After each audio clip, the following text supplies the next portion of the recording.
बच्चू कडू आता नाराज असल्याची सध्या चर्चा आहे। बच्चू कडू महायुतीतून बाहेर पडण्याची सुद्धा शक्यता वर्तवण्यात येते।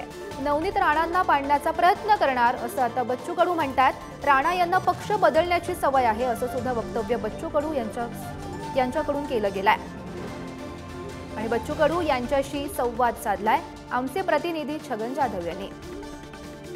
हो, नवनीत राणांना आता उमेदवारी जाहीर झालेली आहे। भाजपच्या तिकीटवर नवनीत राणा लढणार आहे।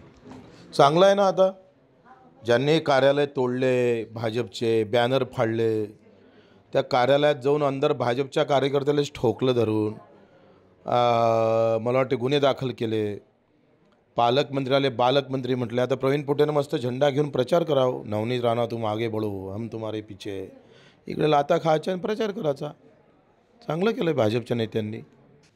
जे भाजपचे स्थानिक जे पदाधिकारी होते त्यांचा जो विरोध होता, मात्र ते काल जे नागपूरचे जे बैठक झाली त्या ठिकाणी देखील हजर होते, ते मनातून हजर होते की त्यांचा दिखावा होता? आता मला वाटते त्यांचा प्रश्न आहे, त्यांनी किती स्वाभिमान टिकून ठेवावा।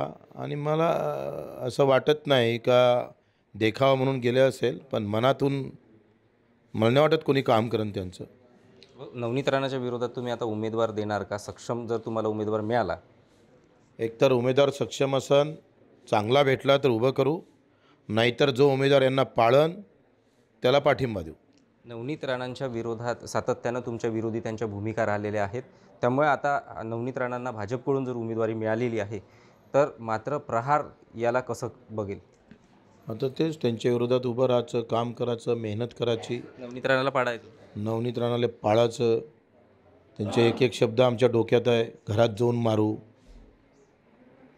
खोकेवाला, प्रत्येक शब्द रात्रभर झोप नाही लागू देत। रवी राणा म्हणतात की बच्चू भाऊंनी आता नवनीत राणांचा प्रचार करावा, विनंती आहे। नाही, पहिले शिव्या घालायच्या, वेळ आली तर नट, हे बच्चू कडूला जमत नाही। आपली वेळ आली तर लोटांगण घ्यायचं। आमची भूमिका आहे, पडलो तरी 72। 20 वर्षात कोणत्या पक्षाचा पाठिंबा नाही घेतला बच्चू कडूनं, कोणत्या पक्षाच्या दारात उभा राहिला नाही। शिंदे साहेबाला फक्त दिव्यांग मंत्रालयासाठी गेलो, नाही तर तिथेही गेलो नसतोय। खोके घेतले असते ना तर दिव्यांग मंत्रालय आणलं नसतं आम्ही। शिंदे साहेबाचे उपकार आमच्यावर आहे। जे अंध आहे, अपंग आहे, 2 पाय नाही, हात नाही, त्यांच्यासाठी सन्मानाचं, हक्काचं मंत्रालय निर्माण झालं म्हणून मानतोय, नाही तर मानाची काही गरज नाही आहे। आणि एवढी लाचारी बच्चू कडून कधी पत्कारली नाही। एखाद्या पक्षात जाता आलंच ना तुमच्यासारखं, आम्ही नाही गेलो, जाणारही नाही। मरण शेवटची अंत्यविधीसुद्धा बच्चू कडूची प्रहारच्या झेंड्याखाली राहील।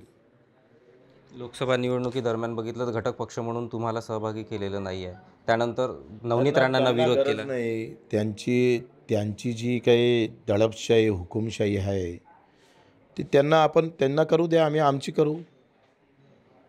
आम्ही प्रकार सुरू राहिला तुम्ही महायुतीतून बाहेर पडा, त्यांना जर ते त्यांचं आहे। आम्ही आता मैत्रीपूर्ण लढतो आहे। अमरावतीपुरतं राज्यभर आमची संघटना आहे, अजूनही आम्ही राज्यभर महायुतीसोबत आहे। आणि त्यांनी जर वाटलं का बच्चू कडूची गरज नाही, त्यांनी सांगावं, स्वागत घेऊन त्यांचं निर्णयाचं स्वागत करू आणि सन्मानानं बाहेर पडू। नक्कीच महायुतीतून बाहेर पडायचं असेल तर मात्र एक वेगळा निर्णय घेऊ, त्या संदर्भातली भूमिका नंतर जाहीर करू, असं बच्चू कडू यांनी सांगितलं आहे। छगन जाधव, पुढारी न्यूज, अमरावती।